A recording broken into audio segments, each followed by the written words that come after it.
Bonsoir à toutes et à tous. Vous écoutez un nouvel épisode de Tout et de Rien, l'émission qui vous parle de tout, mais surtout de rien. Et aujourd'hui, c'est le deuxième épisode de la saison 6 de l'émission, déjà.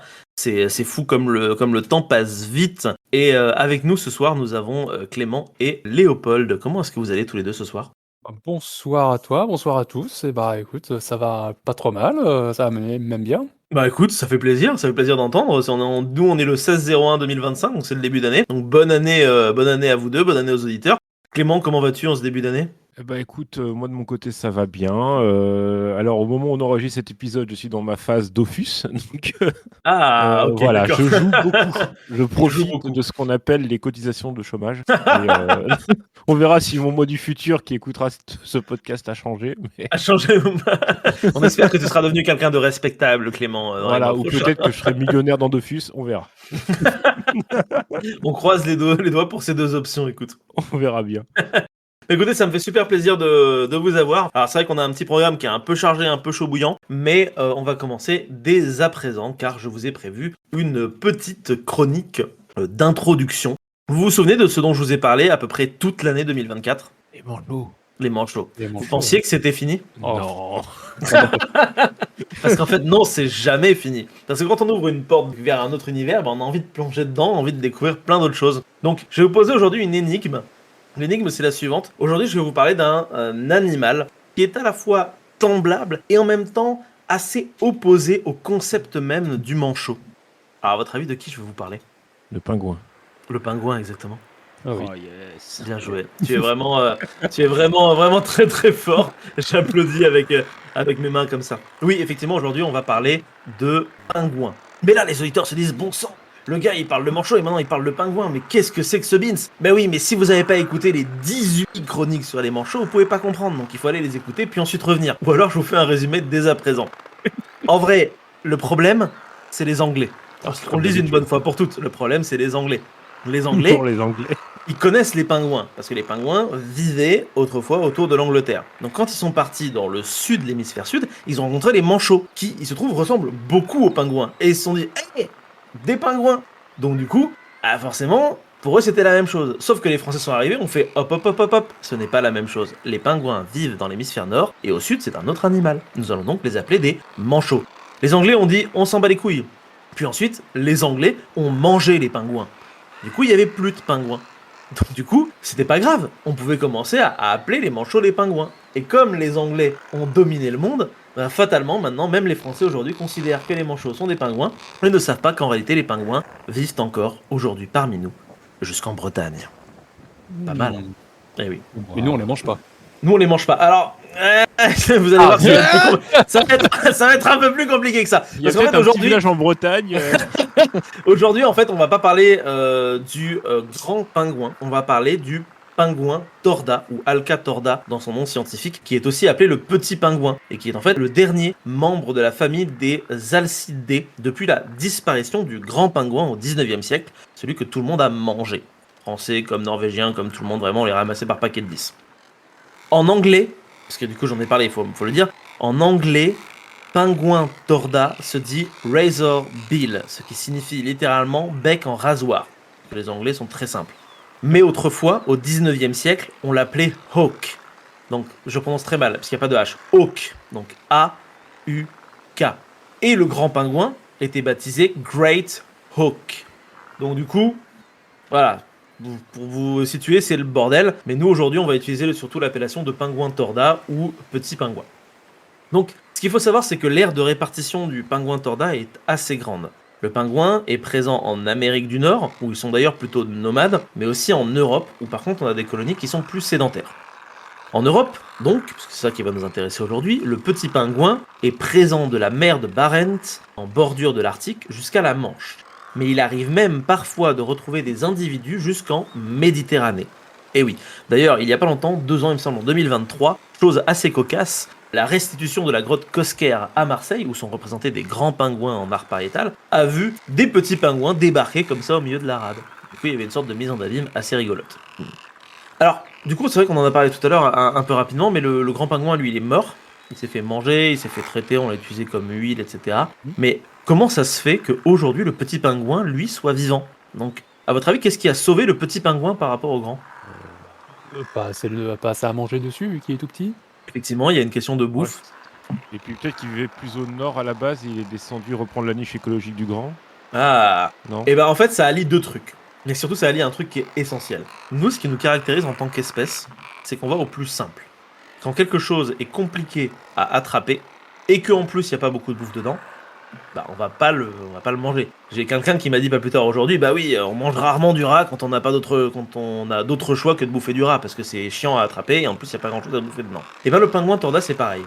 Il n'a pas beaucoup à manger et il est extrêmement difficile à attraper par rapport au grand. Alors à votre avis, c'est quoi la capacité que possède le petit pingouin par rapport au grand pingouin?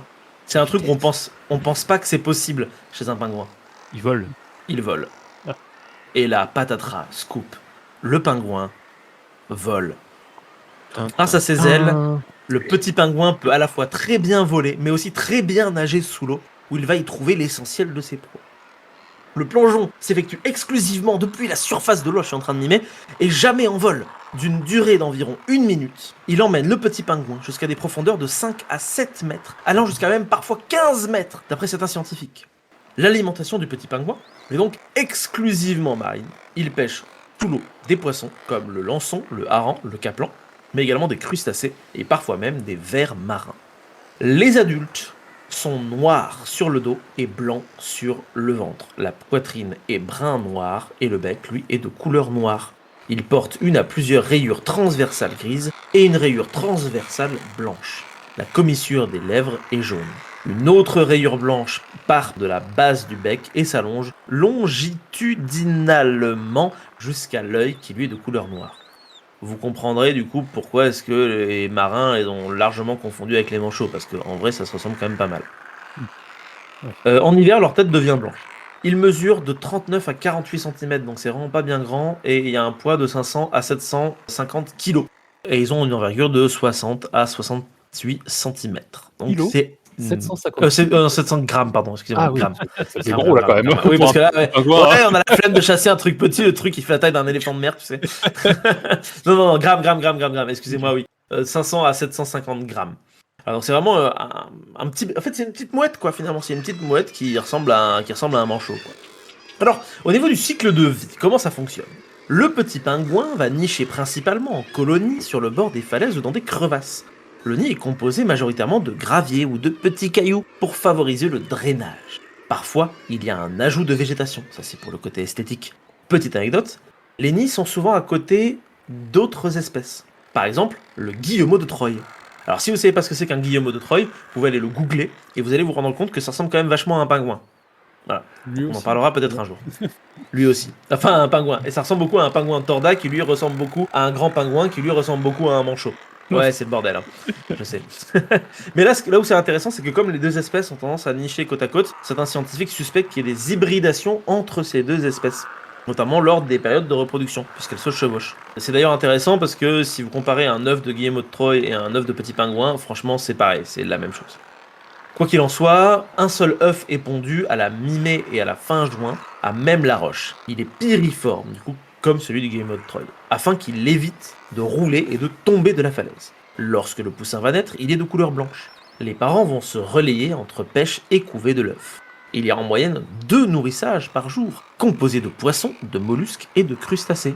Mais le problème, c'est que plus le poussin est gros, plus il doit manger. Et il faut qu'il devienne gros, parce qu'en grandissant, le poussin va grisonner jusqu'à devenir comme les adultes. Les adultes vont le garder au chaud et le protéger des prédateurs. Et lorsqu'il sera devenu suffisamment gros, le petit va commencer à se dégourdir les ailes, je suis en train de battre des ailes, s'envoler pour s'entraîner au geste, le tout en imitant les adultes.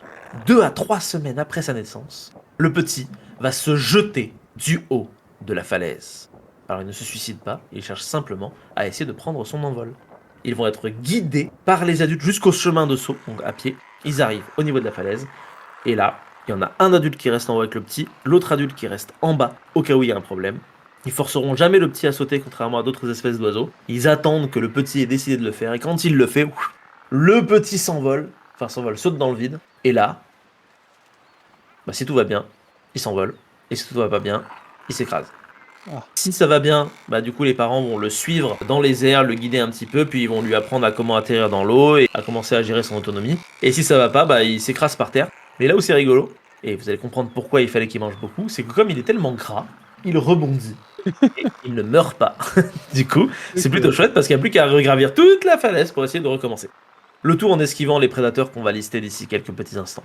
Quoi qu'il arrive, si le petit a réussi à survivre à tout ça, il va devenir autonome grâce à ses parents. La famille se séparera et le petit sera capable de se reproduire à l'âge de 4 ans. Les parents, eux, se retrouveront tous les ans sur la même falaise, faisant de cette espèce une espèce monogame. Contrairement à la majorité des manchots qui ont la réputation d'être monogames mais qui en fait sont polygames. Mais ça, je vous renvoie à mes différentes chroniques. Sachez qu'un petit pingouin vit entre 13 à 18 ans, ce qui est quand même largement pas mal pour un petit oiseau. Maintenant, on a vu comment le pingouin torda vit, mais il est temps de voir qu'est-ce qui mange le pingouin torda. Un pingouin torda adulte comme oisillon ou comme œuf a de nombreux prédateurs, tels que le goéland marin. Si vous ne savez pas ce que c'est qu'un goéland marin, sachez que c'est comme un goéland mais en beaucoup plus gros. Les corbeaux aussi sont très friands des pingouins, les corneilles, mais aussi les choucas de la tour, bref, différents corvidés. Les faucons pèlerins aiment bien parfois aussi se repaître de leur chair. Et il arrive même que d'autres créatures s'attaquent aux pingouins, tels que les renards polaires ou même les ours polaires qui les mangent comme snack. La meilleure façon qu'ont les petits pingouins d'éviter un prédateur, c'est toujours de plonger dans l'eau. Mais malgré tout cela, il reste une énorme menace qui pèse sur le pingouin torda. À votre avis, laquelle ? Nous. Les humains, exactement. Nous, tout à fait. Ce qui est bien, c'est qu'avec n'importe quelle espèce d'animaux, c'est toujours pareil. Oui. Oui. C'est la réponse, La réponse est là, easy j'avoue, à chaque fois. Tout à fait. En gros, oui, les humains, c'est la merde, parce qu'en fait, les pingouins, dès qu'il y a une marée noire, bah, c'est foutu. La disparition de la source de nourriture dans les océans, c'est problématique. Il y a même les dégazage des bateaux aussi qui est problématique. Ça, je connaissais pas ce terme, je vous le donne parce que je trouve ça génial. Le dégazage, ça désigne dans le monde maritime une opération qui consiste à ventiler les citernes d'un pétrolier. Voilà. Donc du coup, ça souille les eaux d'hydrocarbures pendant le nettoyage des cuves. Donc en gros, c'est comme si c'était un gros prout de la part du bateau. Et bah ça, les différentes espèces aquatiques, elles aiment pas trop qu'on leur pète dessus. Quoi qu'il en soit, malgré tous ces problèmes, les populations européennes étaient en 2004 assez stables, voire même en augmentation dans certains pays où elles nichent. Leurs effectifs étaient alors estimés à 430 000 couples, dont une grande partie niche en Islande et au Royaume-Uni, qui est plutôt une bonne nouvelle. Mais il y a un pays européen où ça n'est pas le cas et où le pingouin torda commence à décliner assez drastiquement. Est-ce que vous voulez essayer de deviner ce pays ? Si vous voulez, je vous donne vous pouvez me poser des questions. On fait un petit jeu improvisé. Est-ce qu'ils sont connus pour leur bouffe ? Oui. Donc, c'est pas l'Angleterre. Que c'est un pays où il fait froid. Non. Enfin, ça dépend où. C'est l'hémisphère nord. Déjà. Ouais, c'est l'hémisphère nord. Oui, là, on est sur du pingouin, donc c'est Là, full oui, hémisphère oui. nord. C'est fou l'hémisphère nord. On T'es sait en jamais. Europe. Hein. T'es en On s'en Europe. a entendu. T'es même dans l'Union Européenne. Ah, Norvège ? Non. En Espagne. Peut-être un peu trop au sud. Ça. Ouais. C'est entre l'Espagne et la Norvège. En France, alors. En France, ouais. Waouh.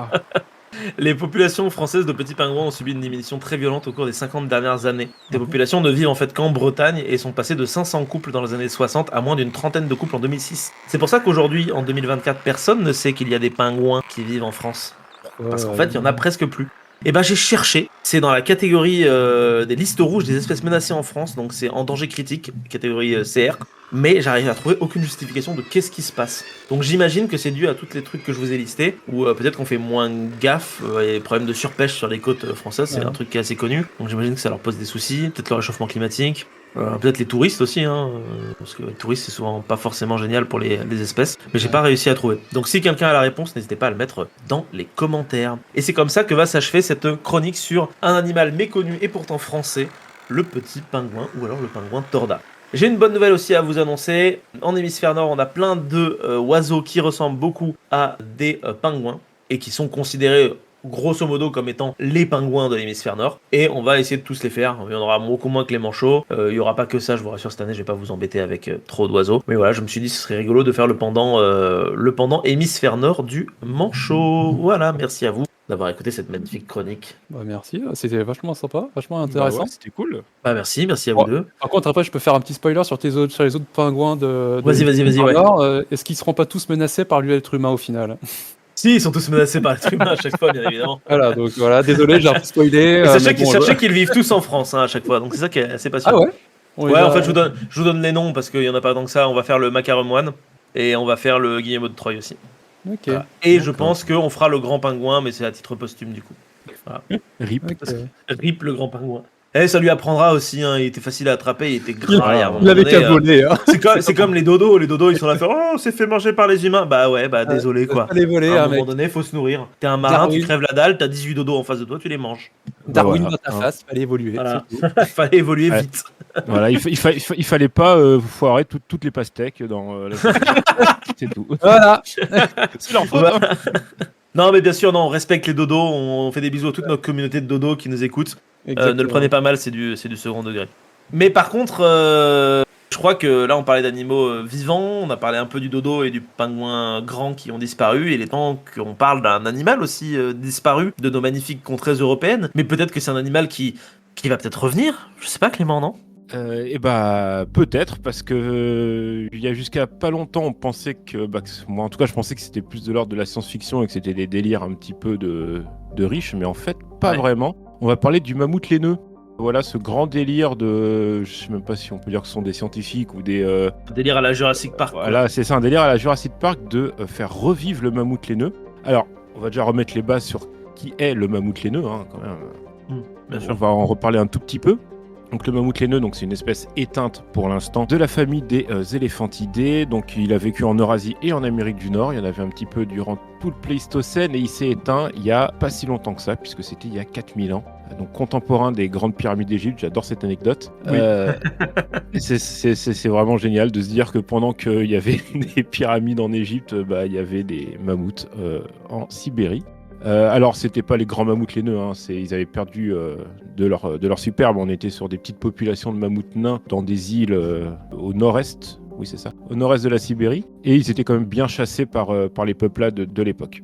Et ce mammouth qui était disparu et j'ai envie de dire tranquille depuis 4000 ans, il revient sur le devant de la scène. Et en fait, je fais cette chronique parce que en fait, je savais pas de quoi parler et sachant que j'ai pas encore fini d'écrire ma première chronique sur l'ours brun.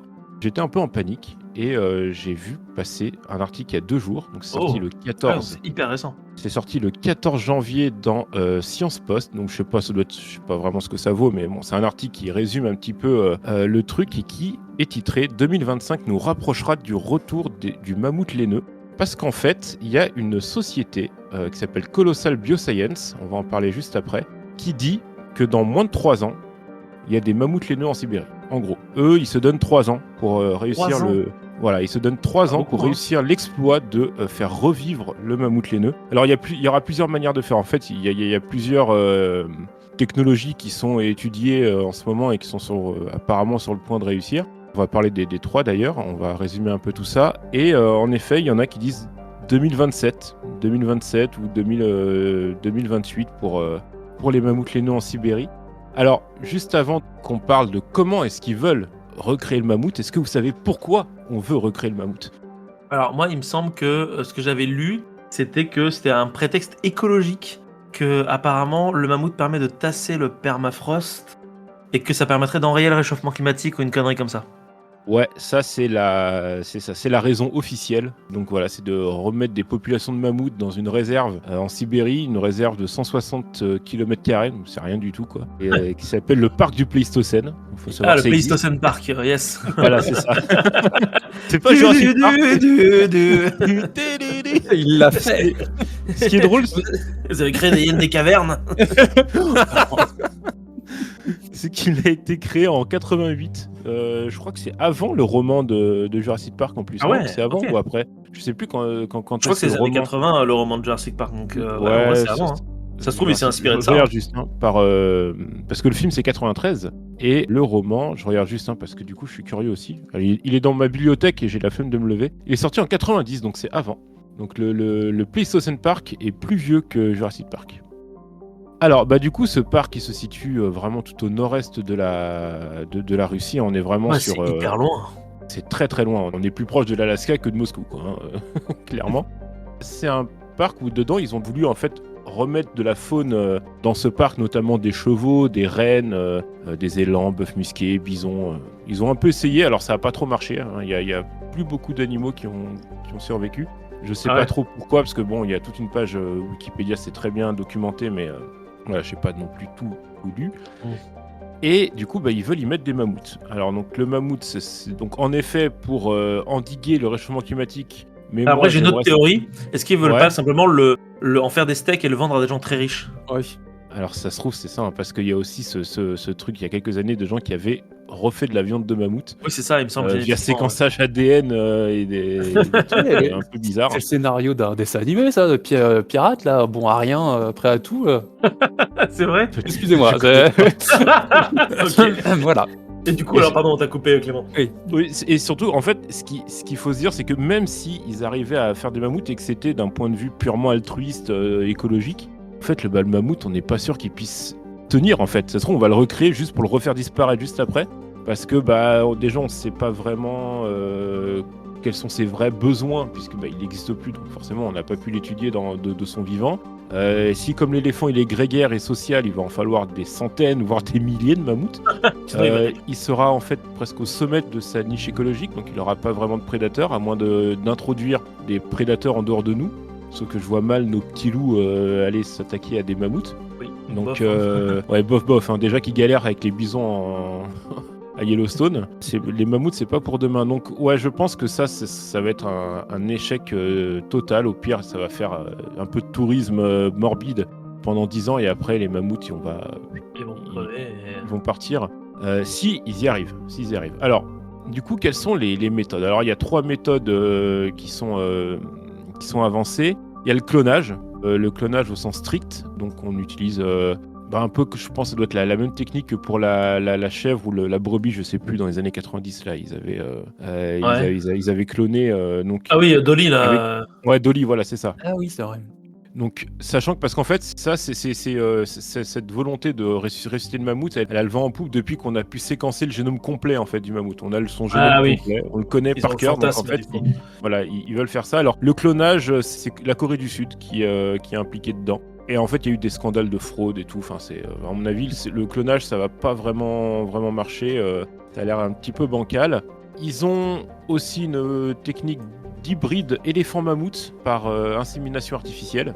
Donc en fait, ils vont prendre une éléphante, ils vont y envoyer du sperme, donc désolé, Sperme de la mammouth. monétisation des spermes congelés de mammouth. Donc ils ont retrouvé sûrement sur un mammouth congelé, et espérer, je sais même pas comment ils veulent faire revivre les spermatozoïdes congelés, mais apparemment. Ça va faire un hybride. Voilà, c'est ça, éléphant dégueulasse. bizarre. Alors, en fait, le mammouth pur, avec les hybridations, serait au bout de plusieurs générations qui réussiraient. En fait, ils pensent que c'est possible parce qu'ils ont déjà réussi à faire des hybrides entre des éléphants d'Afrique et d'Asie, qui se disent, avec du mammouth, vu que c'est un lointain cousin, est-ce qu'on peut y arriver? En tout cas, ça aussi, c'est essayé. Et depuis 2015, vu qu'en fait, c'est depuis 2015 qu'on a le génome complet du mammouth, ils veulent créer en fait un mammouth en modifiant des gènes directement de l'éléphant. Donc en fait, en faisant Ils vont très fouiller dedans, quoi, en fait. ça, c'est pas du transhumanisme, mais du transanimalisme, je sais pas. Ouais. Voilà, en fait, directement modifier l'embryon d'éléphant, en fait, génétiquement. C'est dans un utérus artificiel, et en fait, essayer de le transformer en mammouth, donc c'est assez glauque. Donc voilà, ça, c'est les 3 techniques qui sont actuellement étudiées. Et il y a une société donc une entreprise, ce que j'ai évoqué au début, si je me rappelle le nom, c'est Colossal Bioscience, et elle est spécialisée dans la résurrection génétique de 3 espèces. Alors on va essayer de les deviner. Donc il y a le mammouth, ça je l'ai dit. Ok. 2 autres espèces que l'être humain a fait disparaître et qu'ils essayent de ressusciter. Est-ce qu'on est sur des espèces paléolithiques aussi ou pas? Enfin, Pléistocène. Non, elles sont plus proches. Le dodo. Le dodo? Le dodo. Ouais, Voilà. c'est sûr. On en a Ouais. parlé juste avant. Donc Celui-là. le Je dodo. sais que j'ai trop envie de voir un dodo en vrai, du coup, maintenant, c'est horrible. Donc voilà, le dodo est aussi à l'étude. Et le dernier, je vous le donne, c'est le tigre de Tasmanie. Le tigre. Il y a plus de tigre Voilà. de Tasmanie. Ah oui, c'est pas un petit moment Ouais. déjà. Et donc c'est cette société qui dit qu'elle peut prétendre avoir des mammouths hybrides. Donc ce sera en fait des éléphants moutes, des élémoutes, Les moutes. les nœuds d'ici 2027. Donc c'est eux qui Ok. disent ça. Juste un Notamment aparté, grâce- Ouais. le tigre de Tasmanie, c'est Taz ou c'est un autre animal? Il me semble que c'est Taz. Hein. C'est Taz, ok. Ouais, Je c'est pour crois savoir. que c'est lui. Hein. Ok. J'ai pas envie de dire de bêtises non plus, mais il me semble que c'est Taz. Non, t'inquiète. Avant, je t'ai coupé pour un truc débile, vas-y. Non mais t'as raison. Et c'est une société qui a été fondée en 2021 donc elle est assez récente. Et donc j'ai regardé un petit peu, en fait, je me suis dit, tiens, je vais regarder en fait qui l'a créé. Donc c'est George Church. C'est marrant que son nom de famille ce soit Église, quand on est quelqu'un qui a bossé toute sa vie sur la génétique et sur le transhumanisme, parce qu'en fait, lui, bah, il est un peu dans le délire, on va essayer d'allonger notre vie avec la génétique. Voilà, il Ouais, est c'est un tout dans- savant fou en fait. Voilà, c'est sûrement c'est un savant fou qui vient d'Harvard. Ok. Enfin, ouais, c'est un Américain, si je dis pas de bêtises. Ouais, c'est ça, américain, mais il a bossé pour Harvard et plein d'autres grandes universités. Donc voilà, lui, sa spécialité, c'est l'ADN et le génome. Et donc, depuis 2021, bah, il est sur le mammouth, le tigre de Tasmanie et le dodo. Il ressemble Alors, à George Hammond, je trouve. oui, cette grosse barbe blanche. Ouais. Donc, et pareil, il a fait des livres. Il a fait des livres sur l'ADN et des trucs comme ça. Donc il a eu pas mal de controverses aussi. Forcément, hein, quand tu fais du transhumanisme et du transanimalisme, je sais même pas si c'est un mot qui existe, mais quand tu veux modifier le génome interne d'un éléphant en utérus artificiel pour créer un mammouth, c'est qu'il y a des trucs qui vont pas. Non, je pense vraiment qu'il y a des trucs qui vont pas. Parce que, Oui.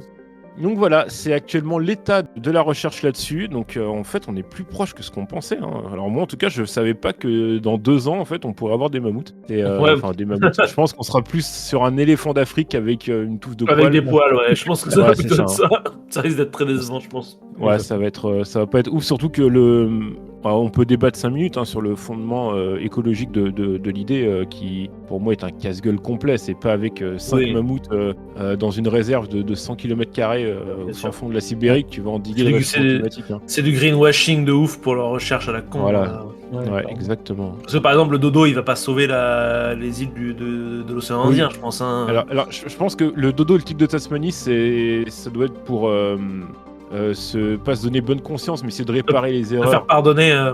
Voilà, c'est Peut-être ça, qu'on pourrait c'est ça. sauver les espèces qui sont en danger, par exemple. Voilà, avant c'est ça. de- Il faut essayer de de recréer ressusciter. les espèces qu'on a butées. Enfin, je sais pas. Tout ça pour les faire Ouais. s'éteindre juste après, effectivement. C'est pas C'est mal. C'est clair. ça, parce que le mammouth, là, clairement, il tient pas une génération. Hein. Enfin, peut-être 2 Ouais, ou bien 3, sûr. mais au bout de quelques centaines d'années, il va redisparaître parce que, bah, voilà, encore une fois, le climat, sûrement, c'est pas vraiment le bon. Il a pas de prédateurs.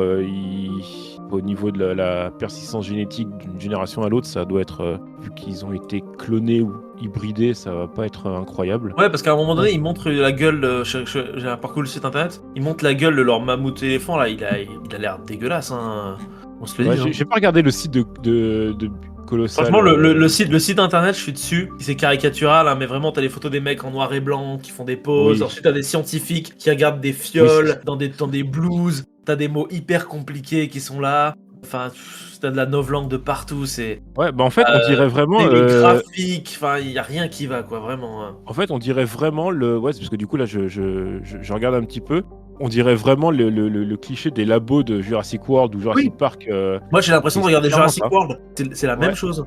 C'est Sauf exactement que là, la c'est même en chose. vrai, et c'est ça qui fait peur, c'est que c'est en Et vrai. c'est ça Donc qui fait voilà, peur, c'était, grave. c'est histoire d'alerter sur le fait que les gens soient au courant, ou peut-être que les quelques personnes qui écoutent ces chroniques soient au courant qu'en fait, bah, c'est pas un délire utopiste de faire le mammouth laineux, c'est à l'étude, et apparemment, cette boîte Colossal Bioscience, 2027, ils en ont un. Alors sûrement le premier test, comme Dolly ou...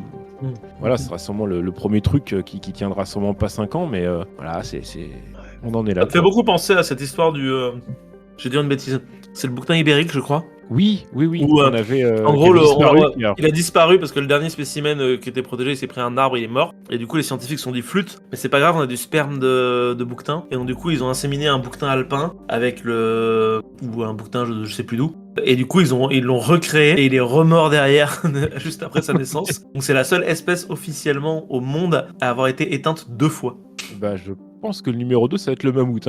Je sens que le mammouth est pas loin d'être le numéro 2, ouais. Voilà. Exactement. Et de toute façon, en fait, on va voir le podium parce qu'il y a le dodo qui va revenir juste derrière. C'est ça. Parce que comme on dit, jamais 2 sans 3. Et ça tombe Exactement. bien que je vous dise cet adage. Enfin, ça tombe bien, je sais pas, parce que là, pour le coup, on espère qu'il n'y en aura pas de 3ème. Mais il me semble que Léo, tu voulais nous parler de la guerre. Ah, Oui, Et je suis très exactement. fier de ma transition. C'est Elle est incroyable. magnifique. C'est une transition incroyable. Et oui, aujourd'hui, pour ne pas changer, je vais vous parler d'un peu de guerre. Eh oui, grosse malheur. Gros 4 ans, grosse malheur. Donc je voulais parler plus particulièrement de la guerre du Pacifique, puisque c'est un théâtre. Alors il y a eu tout un hors-série qui a été fait sur cette même chaîne sur la guerre du Pacifique, et donc j'arrive après la bataille, mais mieux vaut tard que jamais.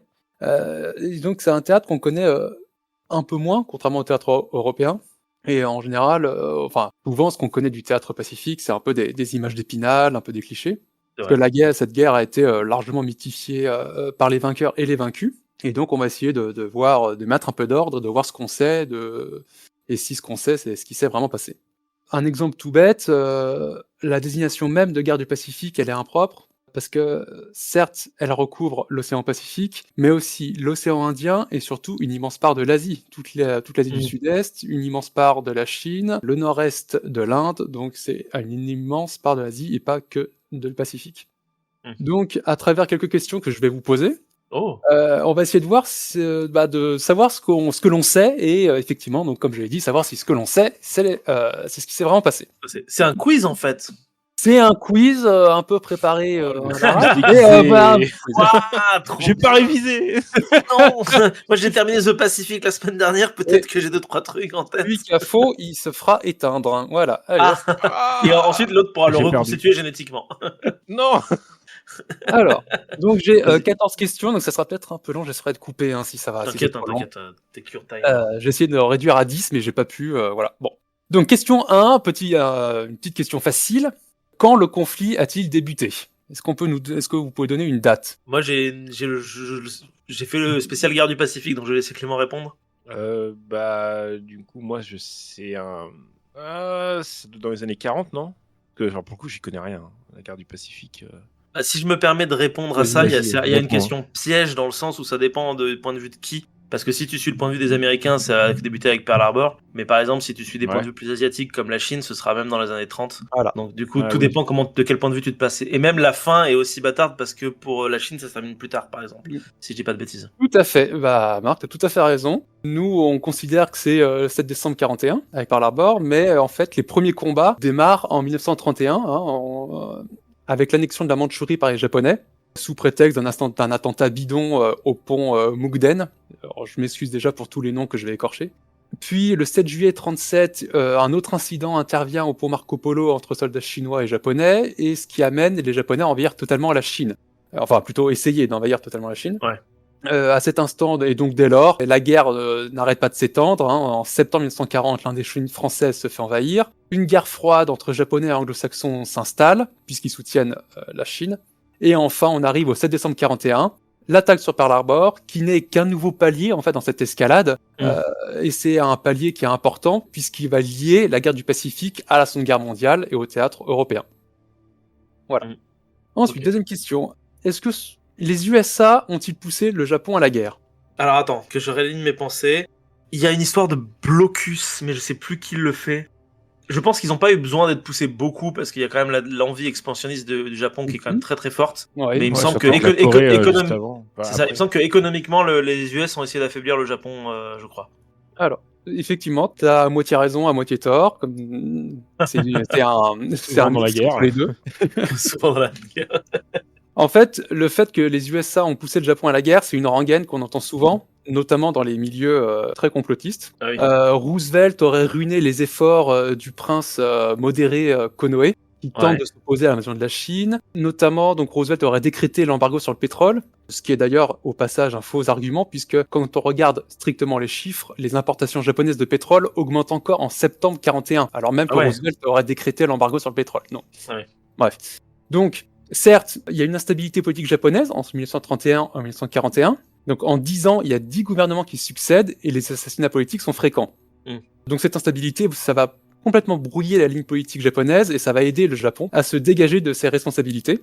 Pourtant, ces responsabilités existent bien, elles sont bien là. Dès l'ère Meiji, le Japon lorgne vers la Chine. Dès la fin du 19e, il y a déjà une première guerre entre la Chine et le Japon. Lorsque le Japon se retrouve en guerre contre la Chine, donc en 1937, il n'a pas de plan, il n'a pas de projet politique à long terme, il s'engage dans cette guerre sans projet à long terme, et c'est cette faiblesse qui va être fatale, puisque le plan très vague des Japonais, c'est d'imposer un pouvoir fantoche en Chine et obliger Chiang Kai-shek à négocier. Il y a une véritable obsession anti-chinoise qui s'empare des généraux et des membres du gouvernement japonais, mais malheureusement pour eux, le conflit s'enlise, et les Japonais, malheureusement, s'entêtent. Les Chinois veulent pas se rendre, et donc la seule solution, ça serait de couper les vivres à Chiang Kai-shek, qui en reçoit de la part des Occidentaux, donc notamment par l'Indochine française, ce que les Japonais vont essayer d'arrêter avec, comme j'ai dit tout à l'heure, l'invasion de l'Indochine française. La carte des opérations commence à se dilater énormément, et la marche au sud est enclenchée. Le prince Konoe, donc le soi-disant modéré, se rallie à l'idée de la sphère de coprospérité de l'Asie de l'Est, qui comprendrait, dans les idées des Japonais, les Indes néerlandaises et les Philippines qui sont sous protectorat américain.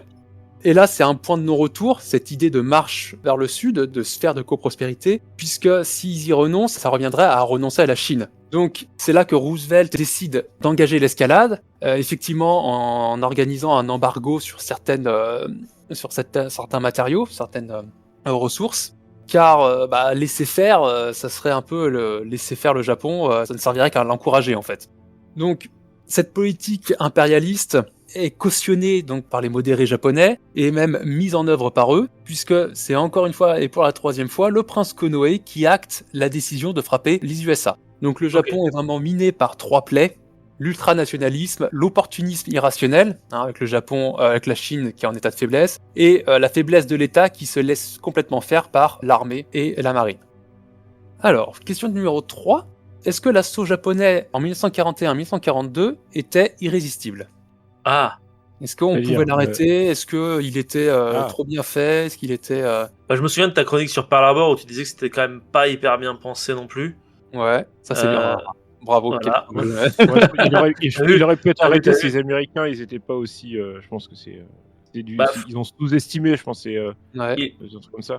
mais au final, ils se sont bien rattrapés derrière, quoi. De ce que tu nous avais dit, je me souviens que tu nous avais expliqué que, en gros, c'était un peu perdu d'avance, Ouais. malgré l'effet de surprise. Tout Il y a à fait. la désorganisation de l'effet de surprise et après les Américains se reprennent et font en fait on est plus fort. Et Et après, voilà, vous avez tous les deux raison, effectivement. En 41-42, donc l'assaut paraît inarrêtable. Absolument toute l'Asie du Sud-Est tombe, les Philippines, la Malaisie britannique, Singapour, les Indes néerlandaises, tout réussit aux Japonais. Les victoires s'enchaînent dans une sorte de blitzkrieg à la japonaise, mais la réalité est plus complexe, comme vous l'avez souligné. Les Japonais comptent principalement sur l'effet de surprise, et la marge d'erreur est excessivement serrée. On se rend pas compte à quel point c'est serré pour une armée qui accumule énormément de handicaps. J'en ai listé 3, les 3 principaux, à mon sens, évidemment, on pourra en citer plus.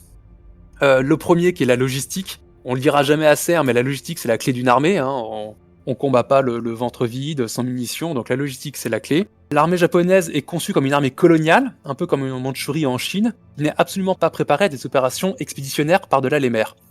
La logistique peinait déjà en Chine, à cause des distances et l'approvisionnement, et l'approvisionnement en Asie du Sud-Est ne tient que parce que la flotte japonaise tient les mers. Dès lors qu'elle perd les mers, plus d'approvisionnement. Deuxième handicap, les Japonais n'ont pas et n'auront jamais la supériorité numérique. Pour rappel, le Japon en 42, c'est 78 millions d'habitants. Donc cette pseudo-supériorité numérique qu'on lit de temps en temps pour expliquer les défaites en Asie, sert justement à ça, à excuser ces défaites. Et c'est bien pratique, comme ça on n'a pas à se pencher sur la catastrophe totale qui a été la réaction alliée. Par exemple, aux Philippines, on a 11 divisions alliées contre 4 japonaises. Aux Indes néerlandaises, on a 75 000 défenseurs contre à peu près le même nombre de Japonais. À Singapour et en Malaisie, 3 divisions contre 3 divisions. Donc au mieux, les alliés étaient en large supériorité numérique, au pire, ils étaient à armes égales. Et donc le troisième handicap, c'est en fait... Si au début, les Japonais ont une supériorité navale et aéronavale, notamment en personnel, c'est que ces moyens s'usent vite, en fait. Et une résistance prolongée de la part des troupes alliées aurait mis un coup d'arrêt à ces offensives. Comme je l'ai dit dans ma chronique sur Pearl Harbor, je crois que j'avais expliqué un peu le principe de la marine japonaise, c'est que c'est des personnels qui sont excessivement qualifiés. La sélection est très rigoureuse. Il me semble que c'était quelques dizaines de pilotes qui sont certifiés par an, mais on se doute bien qu'en temps de guerre, quelques dizaines de pilotes, même s'ils sont surentraînés, une fois qu'ils sont perdus, c'est perdu, quoi. Ouais. Donc, voilà. Donc, si la résistance aurait tenu un peu plus, on pourrait imaginer, on est encore là dans du conditionnel, c'est pas, voilà. On pourrait imaginer qu'un coup d'arrêt aurait été mis aux offensives japonaises. Et en plus, un peu comme en Europe avec l'invasion allemande de la France, les Japonais ont été aidés par la réaction des Alliés, qui ont fait exactement tout ce que les Japonais désiraient, voire même plus. Il n'y avait aucun commandement centralisé, ils étaient incapables de prioriser leurs efforts, de concentrer leurs moyens, des moyens qui, je le répète encore, étaient supérieurs ou équivalents.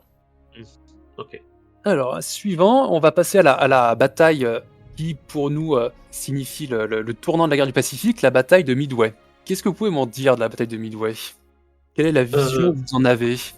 Moi, je la connais très très peu. Souvent, il y a ce côté très héroïque du genre, c'est la revanche de Pearl Harbor, les Américains se rebiffent, ah là là, les Japonais, on va s'en sortir, blablabla. Moi, c'est ça que j'ai en tête, mais vraiment, je connais très très peu. Mais c'est vraiment l'image que j'en ai. Mais c'est aussi l'image qui est véhiculée dans Pearl Harbor, qui est un film que j'aime pas. Donc du coup, c'est aussi pour ça que j'en ai une vision un peu négative. Voilà. Je sais pas ce que Clément, toi, t'as en tête. Moi, le truc, c'est que vu que c'est une période que je ne connais pas vraiment, je bois les infos. je suis une éponge et. Très bien. Eh ben écoute, oui, effectivement, c'est un peu la vision qu'on a, c'est celle que t'as, Marc. Une vision d'Américains qui prennent leur revanche en infériorité, qui réussissent à arracher la victoire envers et contre tout. Enfin, une vision, voilà, encore une fois, très américaine de la guerre. Sauf que c'est complètement faux. Les Américains à Midway avaient à ce moment-là toutes les cartes en main pour une victoire éclatante et écrasante. D'ailleurs, il y a quelques années, enfin ça commence à dater, mais je sais pas si vous avez vu le film Midway, qui est exactement cette vision des Américains. Jamais vu, mais. Je ne regarde pas alors. Je regarde un jour. Ouais, c'est ça, ok, d'accord. C'est exactement ça, c'est les Américains qui arrachent la victoire, c'est terrible. Donc, quelles étaient leurs cartes en main pour une victoire qui aurait dû être éclatante? D'abord, le décryptage des messages. Les Américains pouvaient décoder les messages de la marine japonaise. Donc l'amiral Nimitz, qui est le commandant en chef de la marine américaine dans le Pacifique, il sait où et quand l'amiral Yamamoto va attaquer. Ensuite, les Américains ont la supériorité numérique. Ils ont certes moins de porte-avions, 3 porte-avions américains contre 4 japonais, mais les Américains emportent plus d'avions. Et si on compte en plus les avions qui sont basés sur l'île de Midway, on arrive à 363 avions contre 264 japonais. Et Midway, encore une fois, l'île, sert aussi de radar aux amiraux américains. Donc les amiraux qui commandent la flotte américaine Midway sont les amiraux Fletcher et Spruance. Voilà, un magnifique accent anglais. Et donc ces radars américains sur Midway vont servir à détecter la flotte japonaise sans se faire détecter. Surtout quand les porte-avions japonais, eux, n'ont pas encore de radar. Et enfin, les avions américains endommagés ou abattus peuvent se poser sur l'île de Midway, alors que les Japonais, eux, opèrent sans base arrière. Donc, énormément d'atouts pour une victoire qui s'annonce sans trop de difficultés. Mais alors, comment on peut expliquer une telle indécision lors de cette bataille du 4 juin 1942 ? Eh bien, tout simplement parce que Fletcher et Spruance patinent dans l'exécution tactique de leur plan, contrairement aux Japonais. Tout d'abord, les sous-marins n'obtiennent aucun résultat, les avions prennent des caps complètement hasardeux, et quand par hasard ils trouvent les Japonais, ils attaquent par petits paquets. Extrêmement facile pour la défense japonaise du coup de les abattre. En 3 heures, on ne compte pas moins de 7 assauts qui sont tous contrés avec de lourdes pertes. On compte 35 avions torpilleurs Devastator sur 41 abattus. Mais cet harcèlement constant gêne les Japonais et les atouts accumulés par les Américains finissent quand même par payer. Les bombardiers en piqué Dauntless débouchent par hasard, encore une fois, et sans être détectés au-dessus des porte-avions. Et alors là, ils mettent des coups au but. Les Japonais perdent les 4 porte-avions. Pour information, donc le Kaga, le Akagi, le Soryu et l'Iryu, contre un seul porte-avions américain, le Yorktown. Donc, certes, la perte des 4 porte-avions marque effectivement la fin de l'offensive japonaise, et c'est pour ça qu'on considère souvent cette bataille comme le tournant de la guerre du Pacifique. Mais si on doit marquer un tournant, c'est surtout la bataille de la mer de Corail, où évoluent 2 autres porte-avions japonais qui auraient peut-être pu changer la donne si les Japonais n'étaient pas allés à la mer de Corail. Mais bon, là on rentre dans le domaine de l'Uchronie. Alors, question suivante. À votre avis, est-ce que les combats terrestres ont joué un rôle important ? Oui, dans les îles, il y a eu des combats. Pour moi, je pense que oui, dans le sens où, de ce que j'ai cru comprendre du truc, c'est que le but c'est de prendre les contrôles des aérodromes sur les îles, et que sans les aérodromes, t'as pas le contrôle aérien, et du coup tu peux pas faire reculer le terrain aux autres, j'imagine. Tout à fait. La victoire dans le Pacifique, ça repose en fait sur un équilibre entre efforts navals, aériens et terrestres. Tout ça, bien sûr, au niveau stratégique, donc bien sûr au niveau du théâtre d'opération en entier. La Chine occupe durant toute la durée de la guerre l'essentiel de l'armée et de son aviation. Hein. Je crois que de tête, c'est les 3/4 de l'armée japonaise qui opère en Chine. C'est énorme. Et cette armée n'octroie qu'une douzaine de divisions dans le Pacifique. Vraiment, encore une fois, donc ça rejoint ce que j'ai dit sur la supériorité numérique, qu'ils ne possédaient pas. Mais c'est la capacité de ces divisions dans le Pacifique à surclasser ses adversaires qui va transformer la supériorité aéronavale japonaise en succès stratégique. Mais comme ils sont trop peu nombreux, ça va les condamner à l'enlisement, exactement comme sur le théâtre d'opération chinois. Ça, c'était pour le niveau stratégique. Au niveau tactique, les combats terrestres peuvent faire basculer une opération. Par exemple, les violents combats sur Guadalcanal, comme tu disais Marc, ont pour objet le contrôle d'un aérodrome, qui est vital pour la suite des opérations, afin d'acquérir la supériorité aérienne qui gage de supériorité maritime. Ce qui est là pour se faire un petit bond dans le temps, on arrive directement à la fin de la guerre, c'est seulement la maîtrise d'opérations amphibies qui permet de la reconquête du Pacifique, en tenant des bases logistiques qui permettent d'alimenter cet effort. Enfin, et on l'oublie souvent, la grande offensive soviétique de Mandchourie en 1945 joue un rôle décisif lors de la fin de la guerre, sur lequel on reviendra un peu plus tard. Ok. À votre avis, est-ce que les kamikazes ont joué un rôle important ? Quel a été leur bilan ? Est-ce que c'est un bilan important, négligeable, faible ? Je ne saurais pas dire l'importance du truc. Pour moi, je pense que ça a surtout une importance psy. Je pense notamment beaucoup aux mecs sur les îles où, pour avoir vu The Pacific la semaine dernière, où en gros tu viens de nettoyer une zone, tu penses que t'es ok, il y en a un, il est resté dans un trou, il sort, il bute 3 gars, il se fait péter avec une grenade. Et en termes de psychologie, je pense que ça doit être compliqué, je pense. Ouais, effectivement, c'est un bilan, c'est tout à fait exact. Donc c'est à partir de quand ? À partir de la fin 1944, les Japonais mettent en place des unités d'attaque spéciales. Je vous fais grâce du nom japonais avec mon accent horrible, qui est en fait un euphémisme pour désigner des sacrifices. Donc on connaît bien sûr les aviateurs, qui sont les plus célèbres, tristement célèbres. Ouais. Mais la marine envoie aussi des vedettes dédiées, même des sous-marins suicides. Et même le cuirassé Yamato en fait partie, puisqu'il a été envoyé pour s'échouer sur Okinawa et servir de batterie d'artillerie terrestre. Et son sacrifice est finalement encore plus vain que les autres, puisque lui, il est coulé sur le chemin, il n'arrivera même pas à destination. Donc est-ce que ces sacrifices sont justifiés ? Bah en fait, non, clairement non. Quand on analyse tout ça avec un peu de tête froide, on a 2525 pilotes de la marine et 1387 pilotes de l'armée qui se sacrifient entre octobre 44 et septembre 45. On n'en a que 14% qui touchent au but, avec des dégâts mineurs pour la grande majorité, mais avec quand même 4900 pertes américaines. On a 47 navires coulés sur 350, mais peu de grandes unités. La seule grande unité qui est endommagée, c'est le porte-avions lourd Franklin, et c'est vrai qu'il est tellement endommagé qu'il est HS pour le reste de la guerre. L'essentiel des pertes, c'est des escorteurs, des navires de débarquement, donc des petites unités, et ça a des effets psychologiques, avec des effets nerveux, hein, on a toujours peur de ces avions qui vont se suicider, mais au final, ça a moins d'effets que ce qu'on pouvait penser. Disons que globalement, puisque ça renforce un peu les combattants américains qui, au final, veulent en finir avec ce peuple qui est perçu comme complètement fanatisé. Donc, un bilan qui n'est pas en demi-teinte, mais qui est complètement négatif pour ces kamikazes. Alors, question sur l'économie japonaise. Je vous demanderais, d'après vous, qui a ruiné l'économie japonaise ?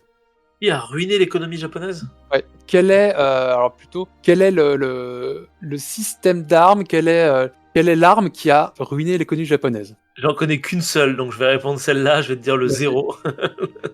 Alors, qui a ruiné l'économie japonaise du côté des alliés, en fait ? Qui a détruit l'économie japonaise ? Ah, pardon. Ah, ok. Oh, la bombe. Mais ça va pas être ça à tous les coups. Mais j'ai envie de répondre la bombe. Alors, oui. La bombe japonaise... La bombe japonaise. New York a été rasé. On n'est pas dans le bon univers, Clément. Faut qu'on se téléporte. Nom de Zeus. Alors, plutôt, les bombardements aériens sont très connus, puisqu'ils ont fait énormément de dégâts, hein, les fameuses campagnes de terreur des Américains. Mais en réalité, l'économie japonaise était ruinée bien avant que la première bombe touche le sol japonais. Alors, bien avant la guerre, il apparaît clairement que le Japon n'a aucune ressource naturelle. Et donc, il est excessivement démuni en cas de guerre. D'où le coup de force sur la Mandchourie en 1931, c'est dans l'espoir d'en faire un grenier à blé et une base industrielle. Sans succès, il n'y a pas eu assez de colons japonais. Puis l'effort sur la Chine en 1937, et enfin l'idée de se faire de coprospérité afin d'accumuler les ressources naturelles pour alimenter leur machine industrielle. Mais tous ces approvisionnements, ça passe par la mer. Les Indes néerlandaises, la Malaisie, les Philippines, tout ça, pour revenir au Japon, ça doit passer par la mer. Et l'amirauté japonaise, qui est complètement obsédée par la bataille décisive, a laissé de côté les recherches sur les escortes et la chasse aux sous-marins. Et donc, ce qu'on ne sait pas, c'est que ce sont les sous-marins américains qui ont complètement ruiné l'économie japonaise. Ils ont tout coulé autour. Pendant la guerre, il coule plus de 5 millions de tonnes de navires marchands. Pour une idée, ce sont les porte-avions qui ont coulé 2 millions de tonnes de navires marchands. Donc vous voyez que les sous-marins sont quand même largement au-dessus. Ouais. Ils étranglent littéralement le Japon. Et en fait, quand les B-29 apparaissent dans le ciel japonais, fin 44, début 45, les usines ne tournent quasiment déjà plus qu'elles n'ont plus de matières premières. Ouais, c'était foutu, quoi, de toute façon. Oui. Donc, c'est un rôle qu'on tout le temps, puisque dans le Pacifique, le beau rôle est donné aux porte-avions. Mais les sous-marins américains, les sous-mariniers américains ont fait un travail colossal. Ouais. Et dans le blocus de l'île, on n'oublie pas les petites mines larguées depuis les bombardiers lourds qui achèvent de bloquer l'île. Tu parlais du Zéro avant, Marc. Ouais. Est-ce que le Zéro, pour vous, c'était plutôt un bon avion ou un mauvais avion ? Tout le monde en fait des caisses, donc j'aurais envie de te dire qu'il doit être bon quand même. Et est-ce qu'il était sans rival ? Je connais pas assez en aviation. Je ne connais pas du tout. Allez, j'ai envie de te dire, j'ai envie d'aller à fond dans ton jeu. Je vais te dire oui, il était sans rival et les Américains étaient terrorisés par la présence du Zéro. Merci de rentrer dans le jeu. J'imagine que c'est pas ça, mais je saurais pas dire qui est le rival du Zéro. Ouais, non, effectivement, le Zéro, on le considère comme un excellent avion, et effectivement, en 1940, il l'était. Ils l'ont construit afin d'optimiser le mieux agilité et rayon d'action, sans se préoccuper complètement de la protection, avec, il faut bien l'avouer, un résultat assez impressionnant. Le Zéro, dans sa première version, ne pèse que 1,6 tonne, 1680 kg exactement, et en comparaison, en fait, son premier concurrent en 1940, le Wildcat américain, il fait 780 kg de plus. Le Zéro peut voler jusqu'à 3000 km et se pilote exactement comme un avion de voltige. Et donc, vous imaginez qu'entre les mains des pilotes surentraînés du début de la guerre, il fait un massacre total. Le ciel de la Malaisie et des Indes néerlandaises sont totalement japonais. Mais les Alliés ne restent pas assis les bras croisés. Ils réagissent et mettent au point de nouvelles tactiques. Ils refusent les duels tournoyants. Ils préfèrent les attaques en piqué où les avions américains plus lourds ont l'avantage. Et les avions américains aussi ont plus de capacité à prendre des coups. Ils résistent mieux aux coups. Et donc, dès Midway, les Wildcats américains font jeu égal avec les Zéros, avant même l'apparition des engins de nouvelle génération, les Hellcat, les Corsair, de l'aéronavale américaine.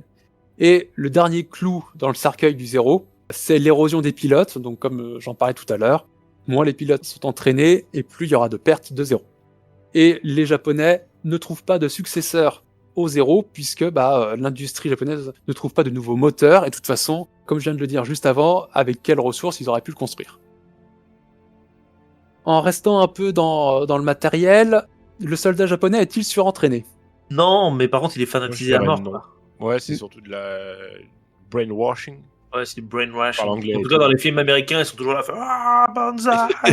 Comme ça. C'est peut-être ça le problème, en fait, c'est qu'on a une vision américaine. Ouais, très américano-centrée. Il n'y a que Godzilla, Minus One qui donne notre vision du Japon. C'est vrai qu'on a cette vision-là de Charles Bantai dans les films américains, surtout que ça nous induit en erreur, parce que les Américains confondent souvent les charges Banzai et les charges à la baïonnette dites classiques, parce qu'on oublie trop que l'armée japonaise est une armée excessivement conservatrice dans ses méthodes d'infanterie, ses tactiques d'infanterie, donc il y a souvent des charges à la baïonnette, comme en 1914, ça change pas, et que les Américains les confondent souvent avec les charges Banzai. Donc, c'est sûr que ça nous aide pas, mais effectivement vous avez raison, le soldat japonais n'est pas surentraîné, n'est pas un super soldat. Ce mythe, ou plutôt cette idée reçue, ça naît de la déferlante japonaise de 1941-42, un soldat surentraîné, avec une forte expérience tirée de la Chine, discipliné, tactiquement au point, habile dans les attaques de nuit. Donc un mythe complet, et qui est encore une fois surtout très pratique pour expliquer les défaites. Car ce que les Alliés oublient de dire, c'est qu'il s'agit d'une fraction triée sur le volet de l'armée japonaise qui combat dans le Pacifique. Ce sont des parachutistes, des bataillons de choc de la marine, qui sont doués dans les opérations amphibies ou dans les terrains difficiles. D'ailleurs, petite anecdote amusante, est-ce que vous savez comment on nomme les opérations dans la jungle en 1941-42 ? Ça a un rapport avec un vélo, avec le vélo. Ah ouais? Ouais.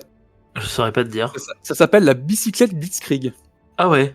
Ok, d'accord. C'est par la jungle en vélo, Ok. qui, mine de rien, ça double la vitesse de progression dans la jungle. Ok. Donc, ce sont des bataillons excessivement entraînés, mais en fait, le gros de l'armée japonaise, c'est une simple force d'infanterie. Tactiquement médiocre, comme je viens de le dire, et souvent sacrifiée en masse au nom d'une mort glorieuse. Elle n'est pas compétente en logistique, dans l'armement, les blindés sont aux fraises. On parle pas beaucoup des blindés japonais, et à raison. Donc, le soldat japonais est avant tout un soldat d'occupation. Ok. Question, est-ce que l'amiral Yamamoto était-il un modéré ? Il avait la réputation de l'être, de ce que j'ai cru comprendre. Non, moi je dirais qu'il était assez extrême quand même. Effectivement, il passe pour un modéré. Clairement, quand on lit certains articles, ça hérisse le poil. C'est un modéré qui aurait servi son pays un peu contre son gré, un peu une Cassandre, qui sait ce qui va arriver, qu'il désire pas, il n'est pas cru. Un soldat prudent qui aurait subi des menaces de mort de la part des fanatiques. Donc c'est ce portrait qu'on retient de cet amiral Yamamoto Isoroku, un homme raisonnable, honorable. D'ailleurs, c'est amusant de voir qu'on voit exactement les mêmes réécritures après la guerre des officiers japonais qui passent pour des officiers honorables et les officiers de la Wehrmacht allemande aussi qui passent pour des officiers honorables. Oui, C'est oui, c'est vrai qu'il y a un peu de amusant ça. cette réécriture. Mais donc c'est un portrait effectivement a posteriori, élaboré avec des sources complètement invérifiables, comme l'a démontré l'historien britannique H.P. Wilmot. En réalité, c'est la marine qui insiste, la marine dont fait partie Yamamoto, qui insiste pour la pousser au sud. Yamamoto soutient ses vues bellicistes et pousse même contre le modéré Nagano, qui est le chef d'état-major de la marine, pour l'attaque de Pearl Harbor, que rien n'obligeait. Je crois même qu'il met sa démission dans la balance pour l'attaque de Pearl Harbor. Alors, certes, Yamamoto pourrait avancer qu'une guerre est inévitable, vu les tensions qui s'accumulent en Pacifique, mais force est de constater qu'une attaque surprise est incroyablement brutale, en plus d'être un coup de poker très risqué, là je vous renvoie à ma chronique sur Pearl Harbor, et qui va enclencher en plus un réflexe de vengeance des Américains. Donc, pas vraiment le pacifiste qu'on voudrait croire, mais on pourra malheureusement jamais être fixé sur cette question, puisque son avion est descendu en avril 1943, Eh oui. et la marine va en profiter très opportunistement pour l'agiter comme son alibi face à une armée qu'elle va accabler de tous les maux. Encore une fois, dis-donc, c'est fou les parallèles qu'on voit entre l'armée allemande et l'armée japonaise. Et les Américains, eux, ils vont rien dire parce qu'ils comptent sur la marine japonaise contre l'URSS. Guerre froide oui, oblige. Bien sûr. Ils étaient déjà dans l'après. Oui, exactement. Et donc en parlant un peu dans l'après, quel rôle joue l'empereur dans la guerre du Pacifique ? Est-ce que c'était un pantin ou c'était un homme de pouvoir ? Là, pareil, ça va être du cliché. Clément, tu me diras si c'était pareil, mais l'empereur, il y a toujours cette notion au Japon de un peu c'est un pantin, tu vois, c'est les généraux qui décident, etc. Mais probablement pas du tout. Le mec, il a un culte de la personnalité. À partir de ce moment-là, tu peux pas dire que c'est un pantin, quoi. C'est Ouais. Surtout qu'il me semble que c'est justement après la guerre que l'empereur a moins de pouvoir, parce qu'avant il était vraiment empereur divin, quoi. C'était vraiment un dieu. Et je crois que c'est, enfin, je sais pas si c'est ça, mais je crois que c'est Parce qu'il y a après des la empereurs guerre qu'il perd son statut de dieu. vrai qu'il y a toujours un empereur, Il y a toujours Oui, un c'est un empereur, empereur, mais il y a c'est un empereur d'apparat, quoi. Avant c'était Ouais. un dieu. comme les Anglais. Effectivement. Voilà. Donc cet empereur, ce qui est c'est Hirohito. C'est le 124e empereur du Japon, il règne de 1926 à 1989. Et son rôle dans l'expansionnisme des années 30 et dans la guerre du Pacifique a longtemps été éludé avec la complicité complètement assumée des États-Unis. Il a été présenté comme le marionnette du pouvoir militaire, qui se réveille en 1945 et qui impose la fin des combats, avec pourtant un paradoxe évident. On le considère comme sans pouvoir et pourtant il arrive à imposer la fin de la guerre avec juste un discours. En fait, Hirohito est au courant de la situation de son pays, il s'oppose absolument pas à cette expansion agressive, et même si son autorité n'est pas directe comme Hitler ou alors un peu plus discrète comme Staline, nulle décision ne peut être prise sans son approbation, et comme vous l'avez dit, il est quasiment divinisé, donc personne ne pourrait s'opposer à sa décision. Ces décisions sont sans appel, comme le montre le rescript de 1945, et même le coup d'état donc des jeunes officiers en 1945 ne vise pas l'empereur directement, mais vise plutôt ses conseillers, ses officiers qui sont à ses côtés. Les historiens et l'historiographie le présentent aujourd'hui comme un opportuniste politique qui va saisir toutes les occasions d'étendre son empire sans passer pour belliqueux. La Mandchourie, la Chine, toutes ces invasions ont son aval. Même s'il est réticent à entamer une guerre contre les Occidentaux, il accepte quand on lui présente des rapports optimistes, et pendant la guerre, il se rapproche aux positions bellicistes. Il met du temps à accepter la défaite, puisqu'au printemps 45, il rejette encore des solutions de paix, et il ne cède qu'en dernière extrémité, et encore avec l'assurance de conserver son trône. Et concernant les atrocités commises en Chine contre les troupes alliées et les civils des régions occupées, impossible qu'il n'en ait pas été au courant. C'est un complice et un acteur de cette guerre et de ses atrocités, tout comme ses généraux. Mais guerre froide oblige, les USA ont besoin du Japon contre l'URSS et cachent son rôle et le mettent sous le tapis. Petite question pour rendre du crédit à divers combattants. Est-ce que vous savez quels pays ont combattu dans le Pacifique à part les Américains? Quelles sont les nationalités, on va dire? L'Australie déjà. Ouais. Les la Corée. Corée, Là. je suis pas sûr. Les Coréens Corée, dans l'armée japonaise, ceux qui sont dans l'armée japonaise. Ok. les Néo-Zélandais probablement. Ouais, peut-être aussi. les Australiens, non? Ouais, déjà dit les Australiens. On a déjà dit. Ah, tu l'as dit, ok. Ouais, pardon. Non, t'inquiète. Les Bah, les Chinois. Britanniques. Ah oui, les il doit y avoir des Britanniques, Britanniques qui voilà. traînent. Ouais. Il doit y avoir des Britanniques qui traînent dans les parages comme toujours. Bon. Bah, en vrai, il n'y a Les- pas des les- Français les- de Nouvelle-Calédonie? Ouais, les Français plutôt à la fin de la guerre, mais ils ont participé. Ouais. Ouais. Les Russes, Et effectivement, les Soviétiques, ils ont. les Soviétiques, participé. et j'aurais envie de te dire les Chinois rebelles Ouais, sur merci. la Le côté. truc, personne n'allait dire. Oui, effectivement, les Chinois. Effectivement, comme je l'ai dit au début, le terme de guerre du Pacifique est impropre, parce qu'ils centrent trop sur cet océan, donc ce théâtre qui est immense, qui regroupe toute l'Asie. Et donc, du coup, ils se recentrent uniquement par de fait, ils se centrent uniquement sur les Américains. Et donc, du coup, petite dédicace à toutes les nationalités qui ont combattu sur ce théâtre d'opération, puisque on oublie trop souvent des fronts qui ne sont pas du tout secondaires, puisqu'on connaît les grandes batailles, Iwo Jima, Okinawa, Guadalcanal, Midway, tout ça on connaît, et qui sont comme par hasard des batailles américaines. Américaine, bien sûr. Alors On se qu'il y a demande qui écrit l'histoire. Tiens. Alors qu'il y a des fronts qui sont pas du tout secondaires. Le front birman, le front chinois, et Ouais. même, comme tu l'as dit, Marc, le bref mais intense front mandchou en août 45. Le front birman mobilise 1 million d'anglo-indiens du South East India Command, 4 millions de Chinois, 1,5 million de Soviétiques, et qui vont s'opposer aux 3/4 des forces aériennes et terrestres japonaises.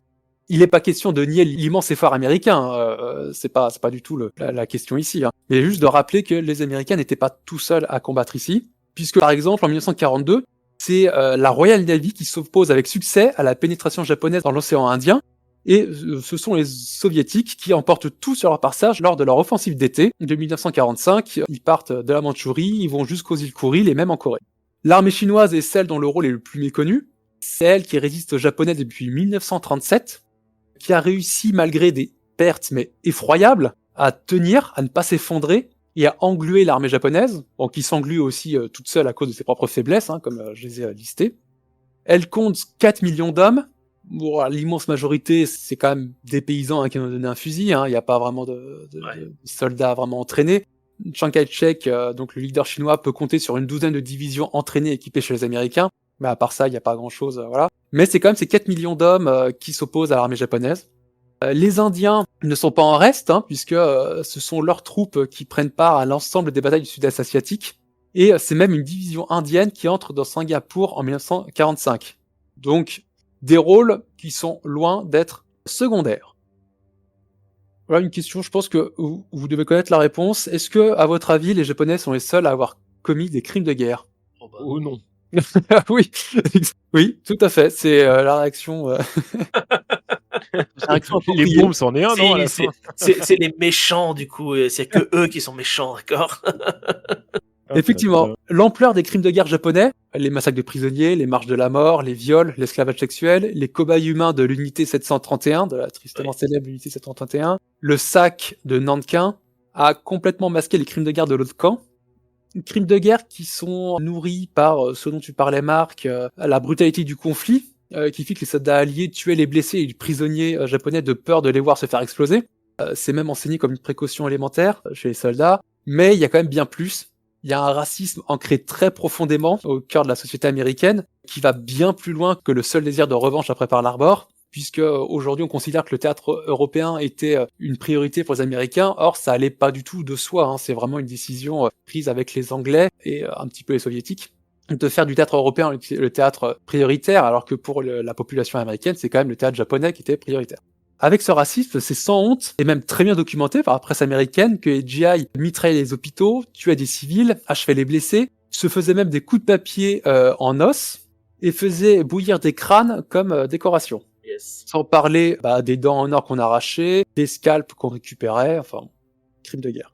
En 1944, on avait 25% des soldats américains qui estimaient que leur but n'était pas de gagner la guerre, mais de tuer le plus de Japonais possible. On le déshumanise, on le qualifie de singe jaune, sans distinction, là où on distingue l'honnête allemand du nazi. En 1945, on a encore un quart des Américains qui regrettent de ne pas avoir eu le temps de larguer plus de bombes. Ah ouais. Donc, les crimes de guerre, en fait, ce ne sont pas l'apanage des Japonais, mais plutôt l'apanage du vaincu. Et enfin, la dernière question, quel est l'événement qui a convaincu les Japonais de se rendre ? Yaboum. Oui, Kowalski. Yaboum. Kaboum. Donc, la bombe atomique à ma droite et à ma gauche. Alors, si je me souviens bien, la bombe atomique est juste un prétexte parce que les Américains voulaient tester déjà le matériel, mais surtout montrer aux Russes qu'ils l'avaient. Et les Japonais allaient de toute façon se rendre quoi qu'il arrive. Mais alors, je sais plus quel Et aux événement. Allemands aussi, non ? Ils voulaient le montrer aux Allemands aussi. Les Allemands, c'était déjà fini. Oui, c'était fini. C'est vraiment, le but, c'était de dire aux Soviétiques, regardez ce qu'on a. Maintenant, faites pas les malins, les cocos. Dans les deux sens du terme, coco d'ailleurs. Coco, genre mon pote, et coco. Le communiste.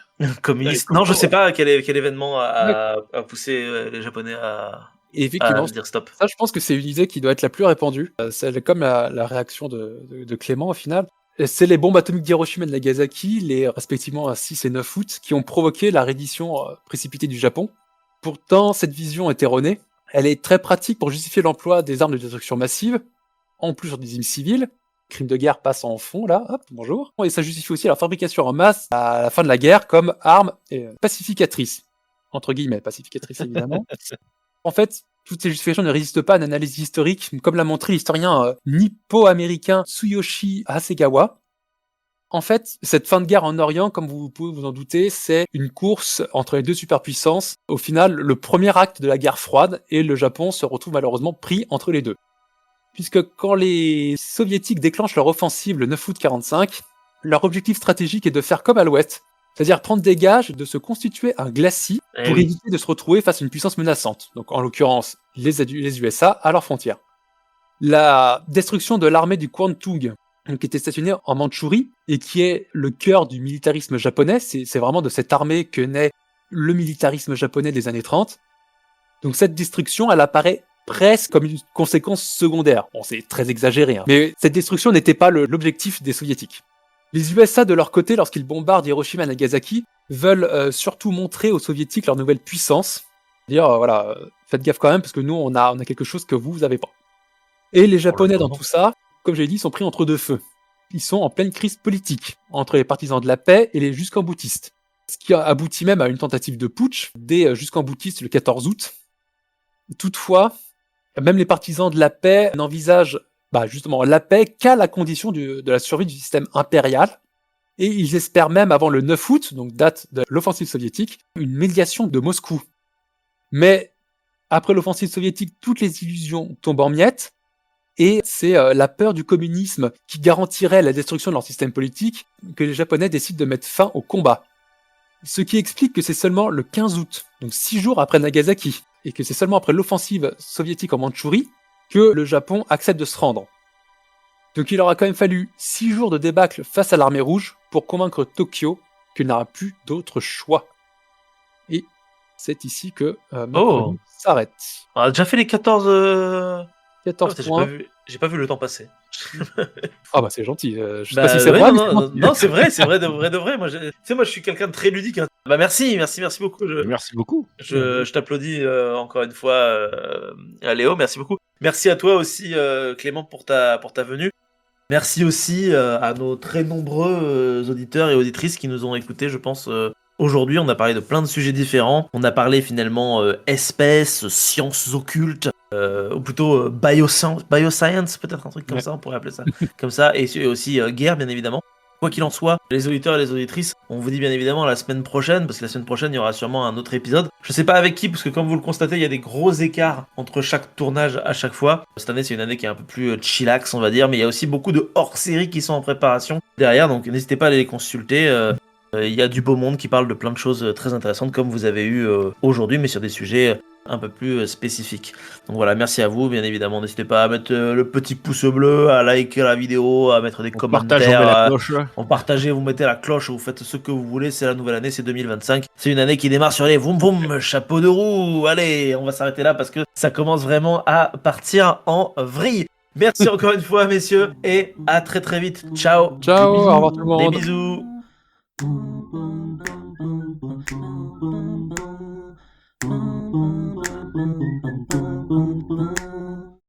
Yes. Il y a peut-être Raph qui passera faire un petit tour à un moment donné. Ok. Est-ce qu'il y en a un de vous deux qui veut commencer ou est-ce que vous voulez que je commence? Bon, comme tu veux, j'ai fait une chronique, elle est peut-être un peu longue, pourtant je sais que j'ai coupé, hein, vraiment, je suis désolé. J'ai coupé beaucoup et T'inquiète.